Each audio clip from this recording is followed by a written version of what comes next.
Hello, people. It's your boy Usmaan back again with another match preview. Manchester United against Southampton. The last game was 3-2. Edison Cavani with a winner. I almost lost my voice. Fun fact, my neighbour's putting I filed a complaint about noise. I actually had to move rooms because I was too loud after that win. But listen, it is what it is with Cavani bags. Last minute, you've got to scream. I'm joined here by the homie. Listen, the way we've come about, the way this collaboration has come about is a thing of beauty. It was meant to be. Listen, the homie's got the kit on. Man's looking fresh with the trim. You love to see it. We got Tyrone in the building, bro. What you saying? Oh, all good, man. Thank you so much for having me on. Do you know what? This was meant to happen, man. It's been a long time in the works. We've been chatting offline and that. And I don't think there's a better time to get back on. I can't lie. Do you know what I'm going to say? Yeah. Your energy starting the show after losing to Sheffield United and drawing to Arsenal, that is great, man. Yeah, man. It has to be done. It has to be done. But listen, as always, got the homies in the chat. Yes, boys. Welcome, my brother Tyrone. Love that. Yes, love that. Thank you. Love to see it. Obviously, positivity and all that good stuff. As always, drop that subscribe to the channel. If you haven't already, check out the Rather Fan podcast. I can't even speak at 7 p.m. and that was a good one. Basically, taking the piss at Jose Mourinho. So if you don't like Jose, you'll enjoy the show. But anyways, we're gonna talk the preview: Man United v Southampton. Before we go into that, sadly, we're gonna talk up a very important matter to both of us. Obviously, you guys probably already know what it's about. Rashford, Twan Martial and Reece James all suffering the same kind of abuse. It seems for me personally, actually Rashford was the only person that dealt with it slightly different to the other three lads. He was the only person that did take screenshots. He posted in his tweet as well saying, well, he didn't say it, but he was kind of insinuating that he just wanted to give these people clout because he kind of feels that's what they're chasing. For me personally, first and foremost, I've already had my thought. I've already said my thoughts on regarding this matter, but first and foremost, if you're not going to allow people to be held accountable for their actions in life, they will continue to do it. If you have a law and people don't get, there's no punishment, the mans don't get arrested for breaking the law time and time again, well, it's ridiculous, just a human mind. It's a human mind. People say, no, I can get away with it. I'm going to keep doing it. I'm going to keep doing it until man gets caught. Well, sadly, it seems that there's not going to be any ramifications because, as always, these guys are just keyboard warriors. But Tyrone, Broma, what are your thoughts on obviously all things regarding the matter? It's funny, man. It's funny because even talking about racial experiences myself, I'm half black, half white. I've had racial experiences myself, like speaking briefly on mine. Like I was biking through a village. I'm from Bedford near Luton, by the way, people. So I was biking to a village with my friends. Next minute, some guys done the window down, shouted, "You black," but. And I'm just like, raw, like it's just so casual for them to do that. I went to uni in Brighton, done a journalism course. The first night out, I got called the N-word. And I'm just thinking, like, this is 2014 when I was at uni then. And like 7 years later, for me personally, I hate, everyone hates racism if you've got a common sense brain. But I just think right now it's become too easy. And because it's become too easy and so many people are doing it, it's brainwashing certain particular people to think it's all right. And it's not. It's literally simple as that. I just think it's becoming too easy to be racist to people online, even face to face. Oh, Clout, he was with me. Raw. Yeah. He said, yeah. So you never forget that day. He was biking with me, man. And like, we stopped the bikes and we're just like, raw, did that actually happen?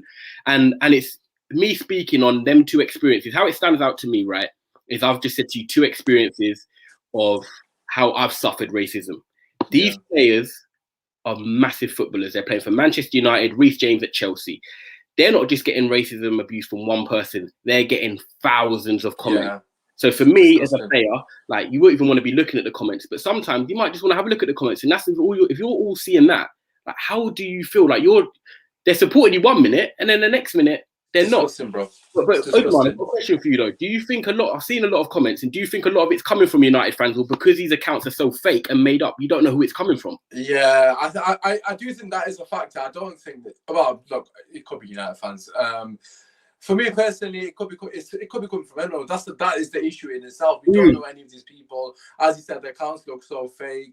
And at the end of the day, I think that a lot of the screenshots are giving clout to these people. You know how these sick-minded, attention-seeking shits think, no, who gives a shit? I'm a nobody anyway. It's not Rashford's put me in a tweet, or Martial's put me in a tweet, my wife's put me in a tweet, and it's just little people just do anything.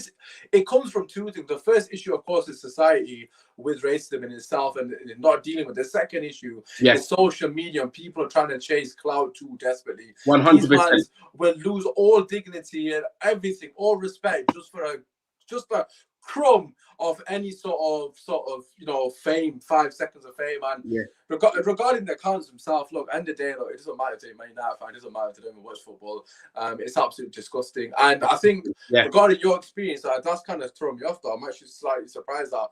Sorry, I'd rather speak on it honestly, man. No, I appreciate that, but it's thrown me off in the sense that I'm surprised at how honest people, people have been racist to you like that. That's mad to me. Like, thankfully, I've not had that many experiences, but to be fair, most of my experiences have actually been in football because I work as a coach. But obviously, being a Pakistani, there's no Pakistan representation in sport. Well, let's say sport. In football, in particular, you get the stereotypical racism. And, you stick to cricket, the generic taxi driver. You should be a doctor. Like, that's an insult. Like, do you know what I mean? You should be a doctor. Like, I'm gonna find that insulting.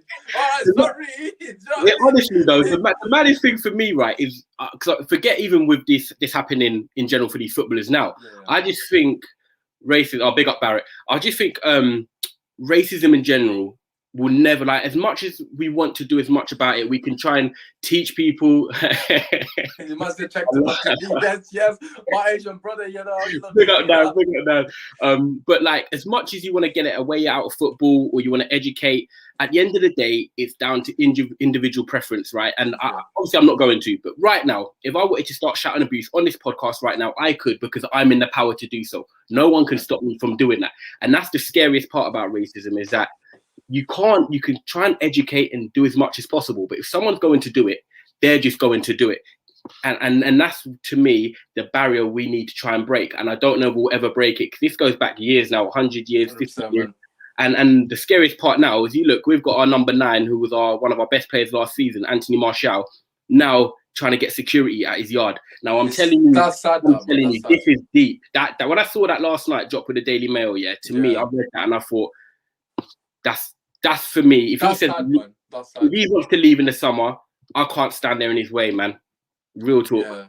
Yeah, 100%. Look, this is what I'm saying to my brother. Like, my brother's in the chat. I was saying, look, it's just football. Like, at the end of the day, right? I'm not saying racism acceptable in where if someone's done you wrong or nothing like that. But what I'm saying is, how can you even go to that extent over a football game? It just baffles me. Like, and as you said rightfully, bro, like, in terms of when Rashford's doing well and he's feeding the kids and he's feeding your kids, some of your bloody kids is man don't care. Man don't care if you're white, yellow, flipping, any colour. Man don't give a shit. He's going to extreme lengths to feed your kids, right? And then these same people have got the audacity to be racially abusive towards him. And look, I'm not saying just because he's done something good to you, you treat him a certain way, but where's common sense there? Like, do you know what I mean? This guy is literally treating everyone as an equal, and on top of that, you're treating him like, it's just like you said, over kicking. And let's be honest, forget it's over kicking a ball in the back of, all it is about kicking a ball in the back of the net. No, 100%. Brendan's put, Usmaan can stop you as YouTube companion channel. You get the point, Brendan. Come on. You get the point. And plus, I won't stop him because he'll knock me out. No, I'm joking. Listen, I also want to shout out, obviously, Prime. I don't know if you've heard about this. Tyrone, you may or may not have heard. Oh, you have. Okay. Man. As you guys may or may not know, Prime, he's a good friend of mine. He's a good friend of most of the people within football Twitter communities. He's a class clown, as you would say in class terms. He's a top lad, and obviously, the clip that has been surrounded regarding him, or has been circling, should I say, with Prime, and the abuse that he got was nothing short of absolutely disgusting. And the major thing for that was the fact that no one spoke up about it, and a lot of the people getting on the people's back on the panel that didn't speak up about it. And to be quite frankly honest with you, although the person who said the racist comments is in the wrong, for me, if you don't defend someone, you're worse. Because at the end That's of the day, what hurt me. The silence, exactly. the silence Like, spoke volumes. yeah, exactly, bro. Like you gotta defend the person, man. Like for me personally, it's like you're walking down the street, right? And you see someone get knocked out or whatever it may be, 1v3, 2, whatever it may be, someone's getting hit. Your natural instinct should be, okay, I need to try and do something to stop the fight, do something. Do you know what I'm saying? And this was such a minor thing, and to have the cheek to say that we didn't hear it. I'm deaf, right, Tyrone? Obviously, you don't know this, but I'm actually partially deaf, so I can't hear my right ear at all, right? So I wear a hearing aid here and there. But I heard it clear as day. So a man like me and all my siblings and whoever's in the chat here, they can tell you my hearing is shit, and I hear it clear as day. So Unless United score. Bro, I'm not listening to none of this. I didn't hear it bullshit. Because if I heard it, after watching it once, I didn't have to watch it twice. I heard it straight away. It was clear as day. You're all a bunch of pussies. Simple as that, man. That's the way I see it. And look, Prime, obviously, you probably won't watch this anyways. But if you do watch it, we love you. We support you. Obviously, I've messaged you anyways. But, you know, keep your head up, man. Fair play to, you know, obviously Terrace for doing what they got to do. I'm calling it out, man. At the end of the day, that's the only thing you can do in this day and age. Call you out and put man on blast. But listen, let's get on to the game. We've got someone coming in. Sheffield United were missing several players too when they. I can't tell if people are giving me abuse or not because I work for them, but I don't know what it is. But listen, let's get into Manchester United coming into the Southampton. I don't know why I'm getting abused about it. It's not my fault. I'm not on pitch. Southampton against Manchester United. In the last 2 games, we've got one fantastic point against the mighty Arsenal. Bro, how are you feeling coming into this, man? What are you saying?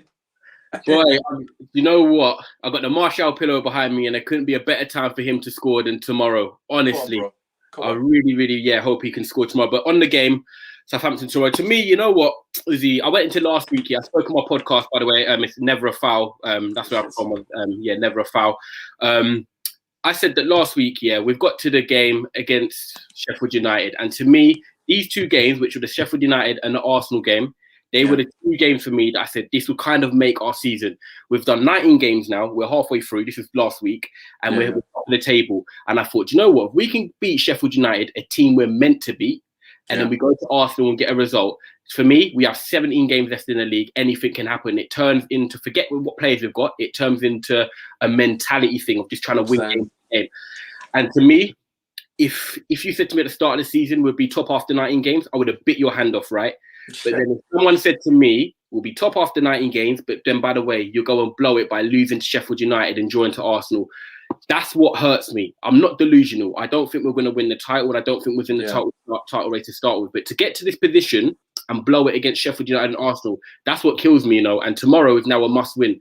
Because if we don't, we play Everton, and I can see us dropping points there potentially. It could all of a sudden, what I'm worried about is all of a sudden it can go from being such a good start to the season, to the obviously 19 games, to all of a sudden the headlines, Man United failed to win in 4 games. And the confidence and the mentality of the players could just switch completely. Yeah.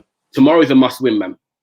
Yeah, 100%. I've already said that. For me personally, I think every single game towards the end of the season, as you alluded to, is a cup final already.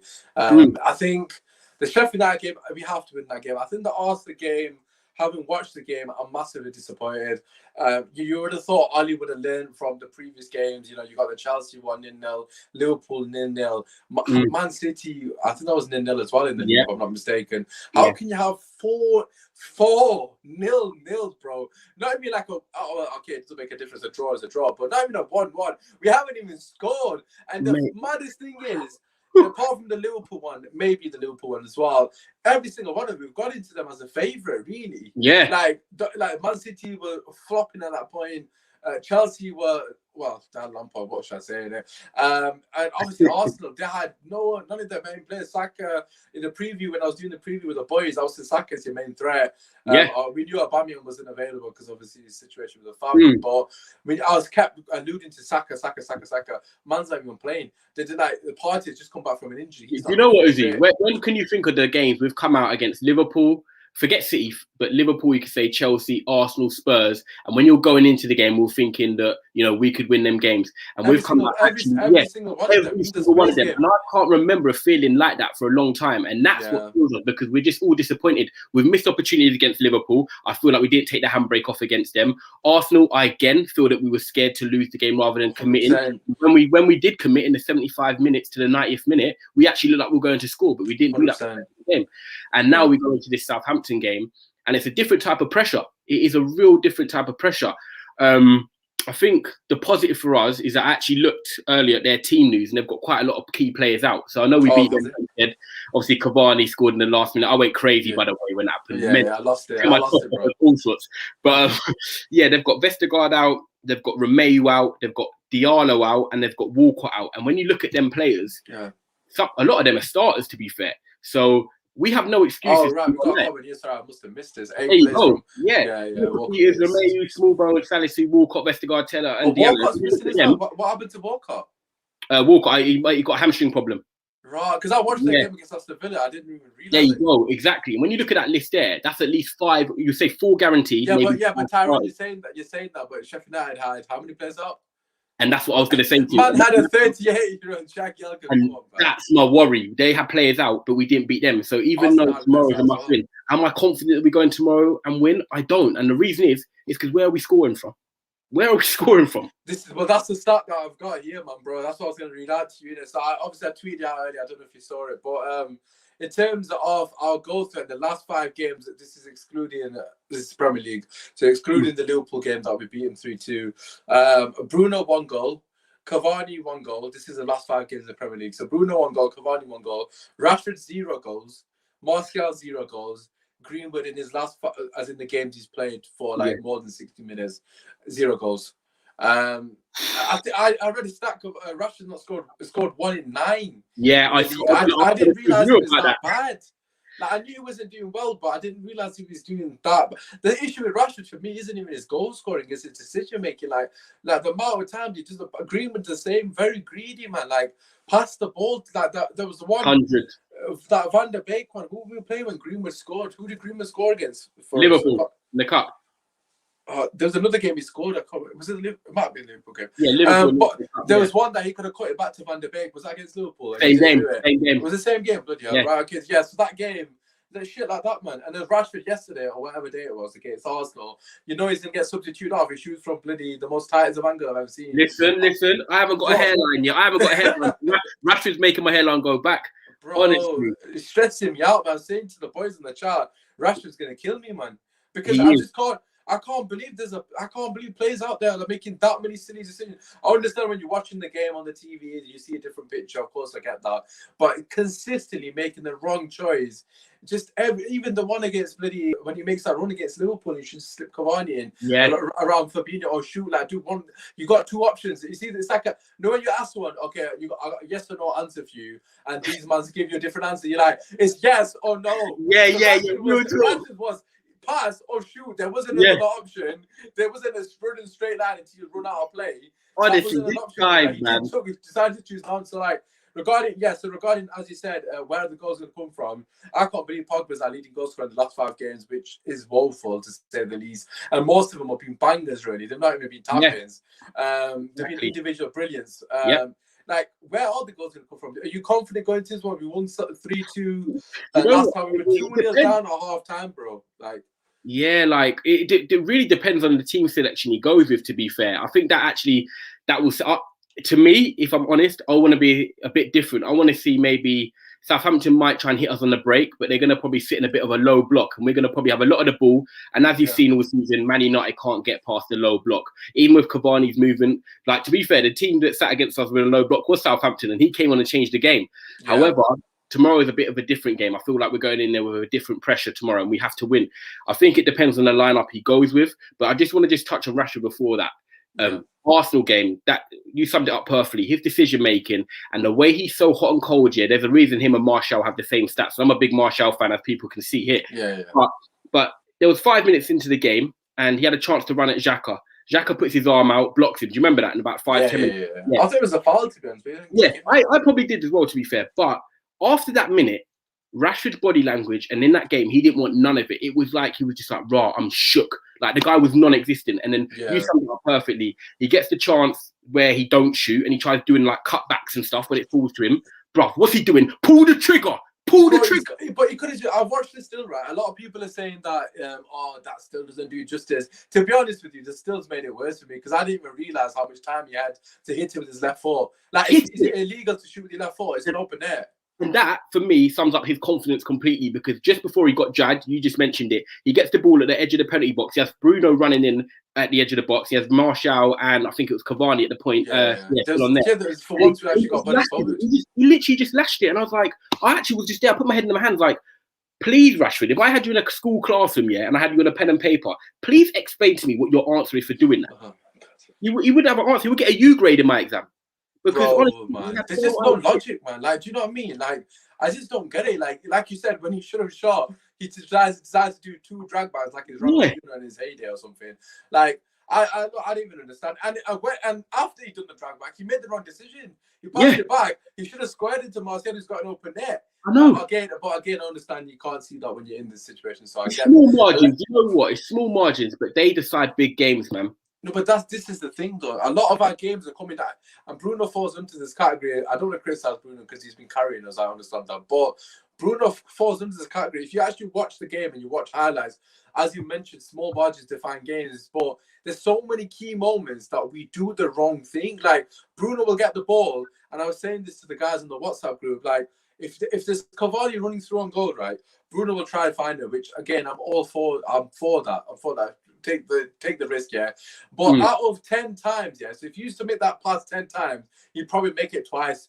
And the other 8 times he'll hit the defender. Again, people can say, why are you criticizing Bruno? He's doing X, Y, Z. I'm not criticizing him. What I'm saying is, as a player of his standards, he should be making that at least 7 to 8 times. Because if he makes it, it's a shot on goal, if not a goal, and a goal. Like it's too many times. Like you see clear through balls, and then, for example, another example, when Wan-Bissaka's got the ball in the right wing, he's got a clear pass to make it through this gap here.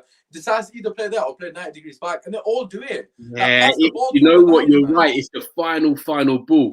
And even with Bruno, I have to agree with you on Bruno. He's just quite erratic. Too erratic, man. He does random shit. Like I was saying, I can't remember which team we were playing against, but I think it might be Man City when they were pressing us. But I said to the lads on that match reaction. So imagine you're playing football, right? And when you play football, and someone crosses the ball and it's on a volley, when it's coming to you, it's on a volley. In your head, you're thinking, I shouldn't really hit this on the volley because I've got no chance of scoring. But you're like, I'm gonna do it though. But I shouldn't. Bruno is that guy. In his head, it's like, I shouldn't do it. It's not gonna work. But man does it every single time. He'll try like a 70-yard half volley pass on the bounce. And they always get intercepted. And it's skewed in the air. Bro, okay, fair enough, once or twice, you can try it. Man, 10 out of 10 times, he'll try it 10 out of 10 times. And people will say, oh, man, you can't, why are you criticizing? You wanted a player to do X, Y, Z. Listen, the best number 10s in the world know when to pass the ball. They know when to flip in, play a man down the wing. They know that's what makes you elite. Man like Kaka, in these positions is not fucking about with the team. Yeah, exactly. You can take his one on, play his one in. Ozil as well. Ozil you want. And that's the difference at the moment. Bruno's passing needs to be better. Because I expect better from him. So that's an issue as well. I think he needs to be better, but there's another critic, and I don't want people to think we're gunning Bruno down here because me and Usmaan are not. Like, we know what he's brought. We know how good he is. He's never been injured in 12 months. He's so robust. Like, he's physical. He gets goals and assists. But with his decision making, it is quite erratic. And I agree with you. There's certain passes he could make that he doesn't make, and I just sit there and I think like how. But also, I think what he actually, I don't want to say it's a negative, but what he actually does, which I don't think is a good thing for us, is he presses quite like damaging for the team. Like the way he presses, and like it looks good on TV when he's running around and he's like trying to press the centre backs and this and that. But the fact is, it's not like a Liverpool press. It's not where Salah, Mane, and Firmino all going at once. He presses on his runs, right? And even Gary Neville summed it up perfectly. When we're playing against Liverpool, if he just sits a bit more like, if he's just smarter, he actually helps the whole team. But because he presses on his runs and he's so erratic with things, he actually is hampering us. And I think he's leaving space behind him. He's leaving a lot of space. And I just think has Ollie got the power just to say to him, do you know what? And this is my question for you, to be fair. Do you think Ollie's got the power to say to him, right, Bruno, we know what you're bringing to us. We love your goals, assists, your contribution, your energy, but just tone it. Not like he's got ADHD, but just on the football pitch, tone it down a little bit. Like, you know what I mean? I get you. I personally don't think I just think it's his instinct to press. Like, because like you said, do you think we should just allow it and just say that's what we got to take with Bruno? Well, to be honest, look, at the end of the day, look, first and foremost, his erraticness, what it makes him elite in a sense, in it. But in terms of his press, I hear that completely. But if anything, I should hope it have an opposite effect. And this is what we said to the other guys on the podcast. Like, Cavani and Bruno are embarrassing the rest of the team because they're the only people that press. Why are the 34-year-olds triggering the press alongside Bruno Fernandes? Where is Martial and where is Rashford? You're young, fit lads, right? Yeah. You should be pressing people and getting in the face. McTominay and Fred as well. Like, okay, Pogba's press is different, but Fred does it well. McTominay does it to an extent as well, but we have so many young players. You should be utilizing their stamina and pressing people from the front. Like, I hear the point regarding Bruno pressing on his own because that's pointless. You have to press on the unit. Pressing your own, it's not really a thing unless you force one into a mistake because they're like overthinking regarding if they should pass it or whatnot, whatever. But it's not likely. They should realistically pass it around you if they're any decent of a player. But Bruno should be the trigger point. Like, if you see Bruno pressing, Martial and Rashford with the wings, you think, okay, he's pressing. I'll press the second option. I'll press the third option. That's what football's about. You've got to use people as triggers, and we don't do. If anything, Bruno pressing on his own is a sort of indictment of the regime. It's like the flame for the rest of them, really. Yeah, exactly. But it really shows that there's no coaching. One's pressing on his own, and everybody else is pressing. That's like when you play five-a-side. The one guy you pick on your team has got all the stamina. He does all the pressing. The rest of you just sit back and you can win the ball and all that stuff. That's basically what it's like. It's like it don't make sense at all from a tactical standpoint. But you kind of mentioned Southampton, the players that they got missing. Let's talk about Manchester United's lineup in terms of what you're going for. I'm going to just tell you now, I'm going for something slightly different. Well, it's not different, but in terms of my lineup, personnel, so to speak. What are your thoughts? Who are you going for? Yeah, so I'm going to go a bit different like you. So it'd be interested to hear your thoughts and people in the comments. So I'm going to go, obviously, De Gea in goal. I'm going to go Luke Shaw. I want Eric Bailly to come back in. Reason Eric Bailly to come back in, I'm a big Eric Bailly fan. Everyone knows this anyway. But I think his ability to travel with the ball. Brilliant. And I think his ability to travel with the ball forward, actually, in his passing through the lines, actually instigates attacks. And also think on the counter, he can stop counter attacks. And also, I think I'll go Maguire and Wan-Bissaka. I'm going to go 4-2-3-1, and I'm going to go Fred and Pogba, and I'm going to go Fernandes in the 10 role. So it's similar to the midfield we played at Fulham, just to keep him on the front foot. And I think we'll have enough back to try and keep him out. And then I'm going to go Rashford left, even though he's got 1 goal in 9 games. I'm gonna go Martial up top as a number 9 because he's got a good record against Southampton, and I'm actually gonna go different. So this is on the right wing. I'm actually gonna go Juan Mata. Okay, interesting. I think he's been frozen. I know his last cameo I think was where he changed the game against West Ham away. Well, he changed the game against Southampton as well. He changed the game slightly against Southampton. I just think with teams that are going to sit low on the block, we've seen it against Sheffield United, and to be honest, we saw it against Trashford. I'm not a big fan, but I'd think tomorrow time to get him some goals. But against Burnley we won 1-0. Fulham game we got a 2-1, and then we lost to Sheffield United. But I just think in these games where teams are going to sit in the low block, if we've tried the Rashford Greenwood Martial and we've tried like a fluid front three which thinks is going to be pace, we just maybe need someone that's going to unlock another pass, because Bruno and Pogba, if we're trying it with them and at the moment we're not creating enough for our forwards, why not get someone that can just sit into the pockets, come in between the lines and maybe draw a defender out? And like you said, with their injuries, they're going to have Stevens and Bednarek at the back. They're not the greatest for me. I think there's goals in this game tomorrow. I'm interested to hear your team now, especially with the honest, we've gone for a similar thought process there, but what you said at the end is similar to what I've not gone for the same lineup. But I just want to get this coming up. Let's get Usmaan to 1K. Listen, drop a like, subscribe to the channel if you haven't already. It's free. We're close. I'll get that some millennium. Get supporting people. Get supporting. Yes, you love to see it. Ali Saeed has never been a fan of Rashford from day dot, but it is what it is. Anyways, right. Lineup, De Gea in there. I've actually gone for the diamond. So Yeah, I hear your point. Actually, Mata, I can see why you'd play Mata because I've gone for a similar reason to why I picked my team. So yeah, defense picks itself really. Wan-Bissaka, Bailly, Maguire. I don't see why Bailly's not playing. It's just baffling me. But you know, man got 2 man of the match on the bounce, doesn't play in the game. I don't understand. But Twan Sabi gets man of the match against PSG. You never see him again. I don't know what. I'll tell you why. It's because Ollie and Lindelof, they're both from Scandinavia, mate. Bro, honest to God, him and Lindelof, right? They must be brothers or something. Like, I think Ollie's with his daughter or with his sister. Sorry. Yeah, legit, man. It must be, man. They flipping loves him. Like, I swear to God, like. And then obviously left back has to be Luke Shaw, arguably our most informed player alongside Pogba. Midfield, similar to what you said, actually. I've gone for Fred. Obviously the CDM role in a diamond. Right centre mid, no brainer. Donny van de Beek. You want him in? Donny van de Beek. Listen, I'm not one of these people. Free Donny. I'm not on that train. I don't want to be that kind of guy. But listen, we should dominate this game of football. They've got so many injuries. Romeo's not playing. This guy has been causing me headaches since day dot of where he was coming to the league, man. Every single time he makes it difficult for us. He's not playing. I don't even know who the other option is. Smallbone's not fit as well, so I would imagine he would have come in to replace him. He's not fit as well. So, listen, Donny van de Beek has to play. Left centre mid, you already know, Paul Labile, man of the match, Pogba, Bruno Fernandes, simple as that. Dominate the ball and create chances for the front line. The front two, actually.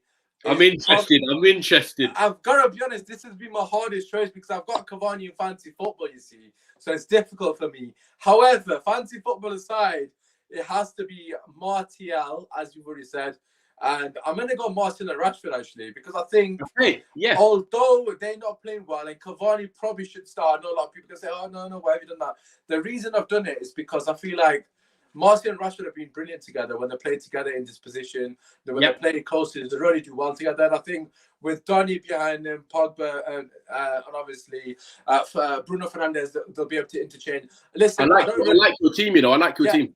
Yeah, to be honest, regarding the front two, it could be. I don't really care, to be honest. I've got to be honest, because all of them are doing terrible at the moment. So you can pick any of the 2 out of the 4. But I think that midfield has to be the midfield because I think that needs to win the game. We've got United with him, Martial and Cavani.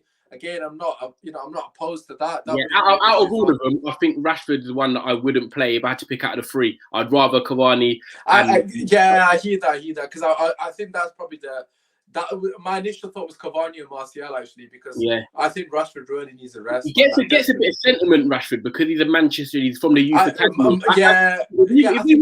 If he was from Belgium, he would be getting slated, man. Yeah, he does need a rest, though, so I'm not opposed to Cavani and Martial. I just don't know how they'd get on. That was the reason. I didn't pick them together because you saw them getting away with each other for that overhead kick. But Ali straight away. Yes, Tyrone gets out. Listen, by the way, that overhead kick, Martial puts that away. Yeah, what's your thoughts, by the way, on the McFred? Because I actually got a comment. I wrote it down. I was going to speak about it. Yeah. I'm okay with McFred. But I also think it limits us because we should top teams only need 1 DM really to control the game. Yeah. And then also, I'm not a fan of Pogba Matic together. I think it's far too slow, far too lethargic, and teams just run through us. So I don't want to see Pogba Matic ever again, you know. Really? Wow. Okay. I do think the Pogba Matic didn't work the last game. I don't remember where they played. What is it? Sheffield United, wasn't it? United, yeah. Yeah. And we got lucky against Wolves as well. Yeah, it didn't work against Sheffield United or Wolves. I agree with you. They moved the ball too slow. I think Matic takes too many touches, man. Too slow. Just pass the ball, bro. Him and the defenders, when they hold the ball for days, it's just like, bro, you're not in the team to dictate play. You're not Pirlo. None of you want a Pirlo. Pass the ball to our Pirlo, which is Pogba, man. Like, honestly, God, it's so jarring. But coming back to the McFred comment, as I think it was Hassan or Hazard even saying, I don't see how McFred getting this game. Honest to God, I shouldn't really say this, but hopefully McTominay misses it due to injury. I shouldn't say that. Hopefully he's okay, but for this game, I don't want him to play because the truth of the matter is, right, Van de Beek, right, he should be in the team to control the game. For me personally, against teams like Southampton, fantastic team, right? because they've got so many injuries, you should be going to that game thinking, okay, we're Manchester United. And again, I'm not coming from an arrogant perspective. I'm coming from, we've got the better caliber players. If we put our players on the pitch and control the game, we should do the job. And football's all about midfield. Football's all about having control of the midfield. And most of the times, that team wins the game unless you get done on a break. This team, actually, the one I've picked here, is the team that we beat Everton with. I don't know if you remember, but Everton in the goal 2-0. This is Everton when they had Dominic Calvert-Lewin and all these men were playing. We were all over them. Yeah, we battered him. Like, we comfortably. It wasn't even a 2-0 game. It was 4-5-0 game, right? Yeah. We comfortably outplayed them. And at the end of the day, right, that was a good Everton team. And for me personally, this Southampton team is going to battle for every single ball in the middle of the park. Like I was saying to you prior in the show, I watched them against Aston Villa, and bro, first and foremost, that offside is an absolute joke. I don't know if you've seen it. So bad. But have you even seen? You saw today? Did you see Ollie speak about our Sheffield United decisions? No, I haven't actually. No, is he completely done his complaint? Yeah, they sent him a report today in his press conference, and they said that they got the decisions wrong with the Martial and the foul on De Gea for the goal. So them little things there, man. VAR. Yeah, well, to be fair, Martial proper desperately needed that goal, man. Like, he desperately needed that goal. But results, shout out, bro, man. Thank you for the love as always. Man said putting the work. But so regarding the team selection, etc. Like, for me personally, go with the main midfielders, control the game. Southampton were on it against Villa, but that would have taken a lot out of them because they left everything on the pitch. As you can see, a lot of injuries. Walcott is a massive threat for them, although, you know, people don't rate him, etc. As an outlet, I'm assuming yourself is going to be on the pitch, Redmond.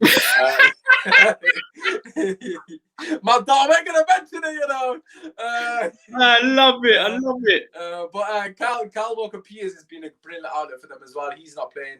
I'm assuming Gineppo is going to be playing. He causes the problems last game.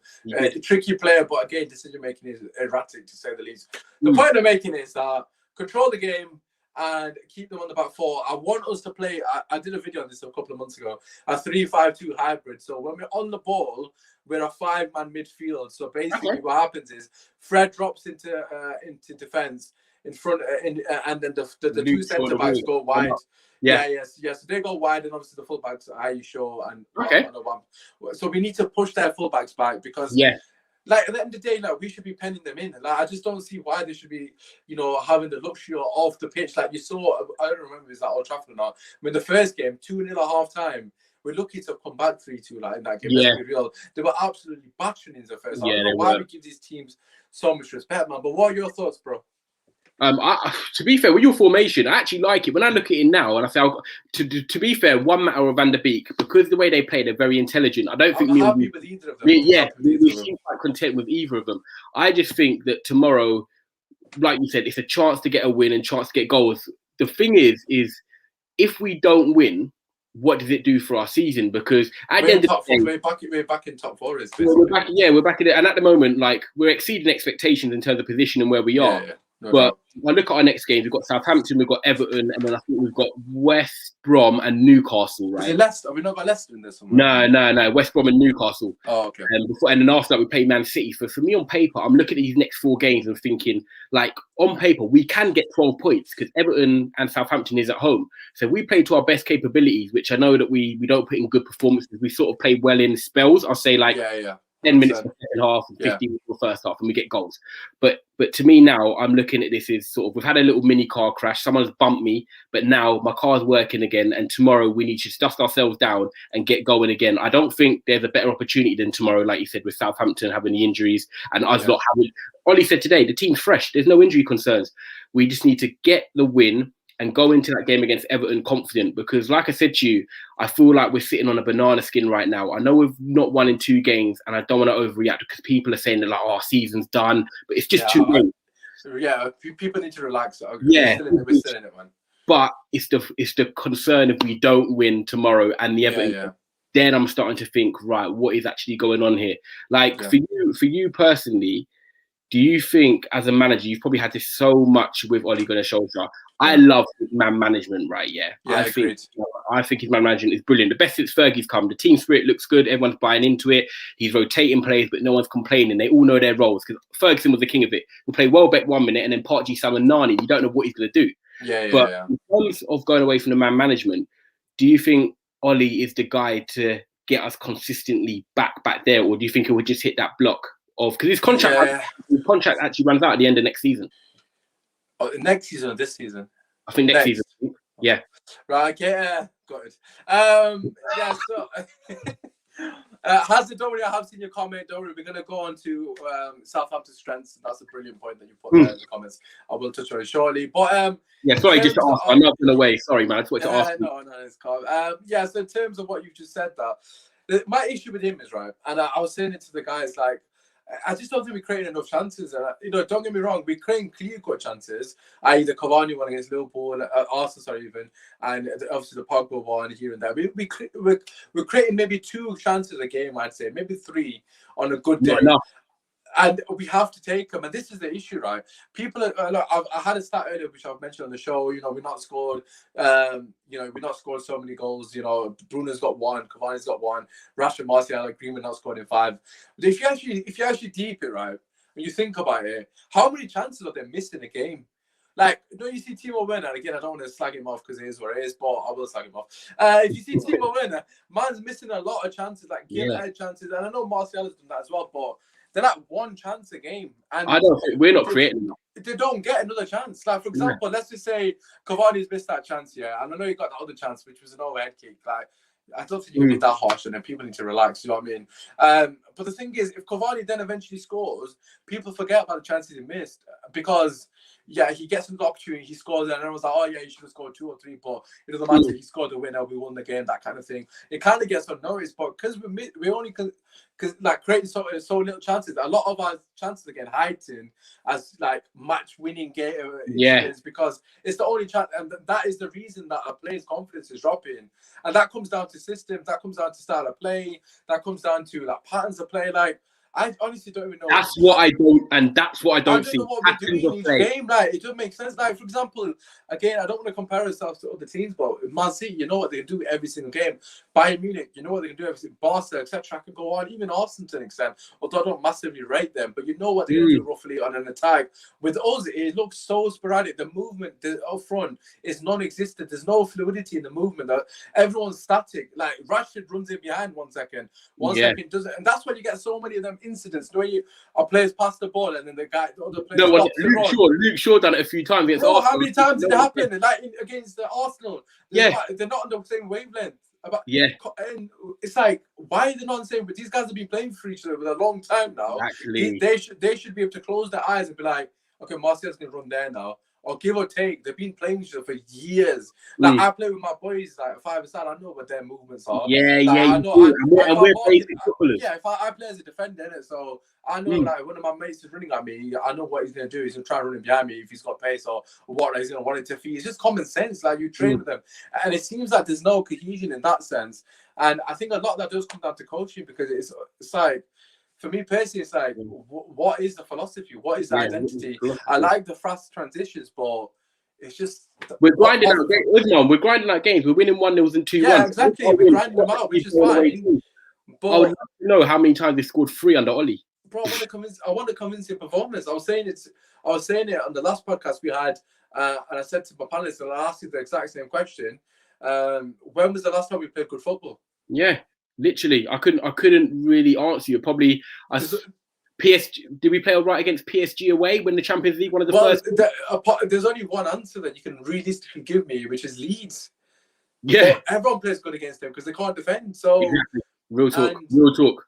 That's the only game that I was proper deep in. I was going through the results and fixtures. I'm thinking, well, we didn't play good here. We won, but we didn't play good. We didn't play good against Aston Villa.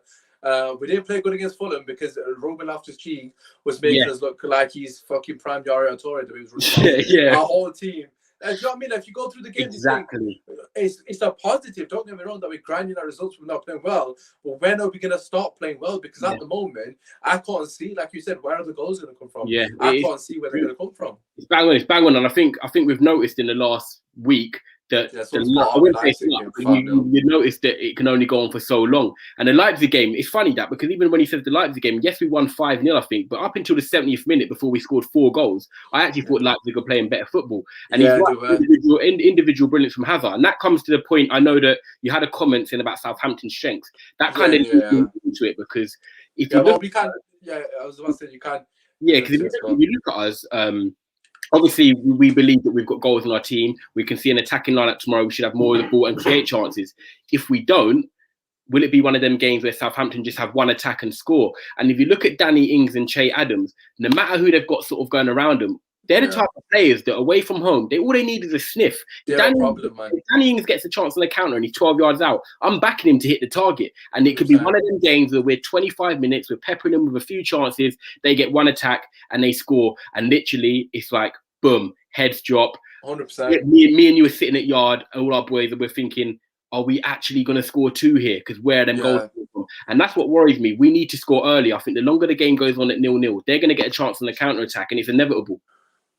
Listen, I completely agree with everything you said. I think in terms of Danny Ings and Che Adams, they're going to be a problem for our defence. And just them running in behind consistently to the whole, this is what Bailly has to play for me. And if he's not playing, you might as well give them the 3 points, because if they get any run out, Lindelof is a flip of a coin whether he's going to make a successful attack. And this isn't a hate on Lindelof, it's just because he's not quick across the ground. And these mans are going to bully him. So, like, in terms of the threats, the obvious one, I automatically in my head, I'm thinking, Fred, don't be stupid, man. Fred loves giving stupid free kicks away. And Ward-Prowse has scored how many free kicks against De Gea now? Bro, please, all I ask is you mans learn from your mistakes. Just that's it. I'm not expecting you to be world beaters. Just learn from you. They make the same mistakes. Set pieces in general, right? We're going to get battered. I'm telling you now, bro, because we can't defend set pieces the best of times. And they scored against us 2 set pieces last time. Yeah, no, exactly. Let alone a specialist, man. This guy, man. And De Gea doesn't come and collect the ball. He can't punch the ball. He can't do shit off his line. So, yeah, Ward-Prowse is an obvious issue. I'm assuming Armstrong's fit, because I've not heard he's not. His third man running to box can be an issue. Yeah, he's a bit like he's a B-Tech Van der Beek when his third man runs. Legit, man. That's what that's depressing, man. Van der Beek could have had 10 goals for us this season quite comfortably, man. The guy's got goals in him. Hopefully he actually gets a game. But obviously has an individual brilliance FC. I think that sums it up really. In terms of their threats, I'd definitely say them two. I'm assuming Bertrand's gonna be playing as well. And that's the only thing that worried me. When I put one matter in my team, I thought, is he gonna chat back with Ryan Bertrand? I don't know. Yeah, and I haven't even got anyone on the wing because I'm playing the diamond, aren't I? So obviously, just allow him to run down wings in my formation. I'll be alright. We'll just have all the ball, man. We'll just have all the ball. Yeah, we control the ball. You have your one attack. You score. But I swear to God, if we're not winning the first half, I'm going to be shitting it second half, bro. I'm not even going to lie to you. I'm going to be at panic stations. But listen, let's wrap it. Let's get the score prediction in. I don't even know what to say, so I'm going to let you go first. You know what? I think we'll get an early goal tomorrow, and I think they do score as well a bit against the run of play. I'm going to go 2-1 us, and the fact is I do see us scoring goals, and I think they've got a weaker side. It's just whether we put the chances away. But I am backing my guy live on Usmaan Talks to come good tonight. Unfortunately, as people know, he suffered some racial abuse. He's not really feeling safe at his home tomorrow. So I hope there's no better time for Anthony Martial to return to the score sheet. United are going to win 3 points. We need it. 100% regarding the Martial thing, man. I hear that. I think Bruno probably will bag. But you know what? You say we're going to score first. That's interesting because I really can't see it scoring first half. I think it's going to be a 0-0, man. Like the first half.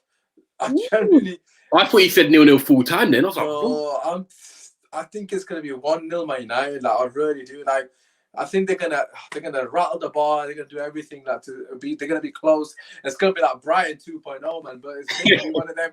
Honestly, God, I'm not confident in this game. I just don't know about our defense. And as you said, we passed the ball too slowly. I don't know where he's getting his confidence from, but can I have a bit of that, please? I'm gonna say 1-0 to Manchester United. Look, end of the day, I'll take the 3 points. Although, like you said, man, we do need a convincing performance at some point. Hopefully, we can get it in the Europa League. We'll have to wait and see. But listen.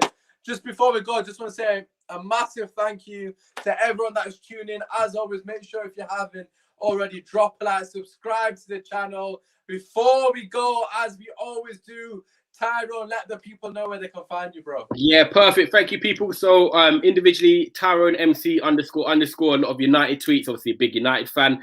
But mainly the podcast is at Never a Foul, and that is Never a Foul on all platforms. That's Instagram, Twitter, and YouTube. And the good thing is, well, obviously, even though myself being a United fan, we've got a few podcasts actually just launched this week. So we've got a Man City channel coming tomorrow. We've got, even though Usmaan thinking don't talk on them, we've got Man City channel coming tomorrow. We've got Spurs, which launched tonight. Arsenal will launch on the weekend.